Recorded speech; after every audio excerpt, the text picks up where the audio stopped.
এক ছিল হাল্ক। সে তার স্ত্রী ও ছোট মেয়েকে নিয়ে বসবাস। মেয়েটি আনন্দের সাথে স্কুলে গেল। স্কুলে গিয়ে সে একটি ছেলেকে দেখতে পেল। ছেলেটি পাঞ্জাবি ও টুপি পরা ছিল।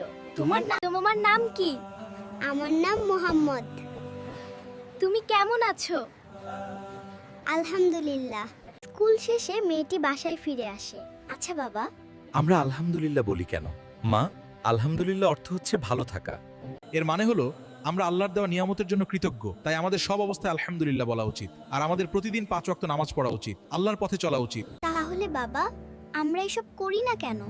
আমরা ভুল করেছি। হ্যাঁ মা, আমরা তোমাকে ঠিকভাবে ইসলাম শেখাইনি। আজ থেকেই আমরা শুরু করব। আমরা সবাই একসাথে 5 ওয়াক্ত নামাজ পড়ব। সেই দিন থেকেই হাল্ক পরিবার একসাথে নামাজ আদায় শুরু করে। একটি ছোট প্রশ্ন বদলে দেয় পুরো পরিবারকে। এই যে আমাকে দেখছেন, আমি হলাম রাব্বি। আমি খেয়াল করেছি আপনি নিয়মিত আমার ভিডিও দেখেন, কিন্তু লাইক দেন না, কমেন্টও করেন না।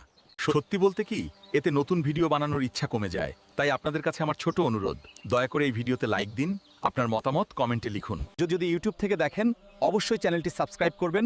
আপনাদের সাপোর্টেই আমি আরও সুন্দর ভিডিও বানাতে পারি। ধন্যবাদ সবাইকে। আসসালামু আলাইকুম।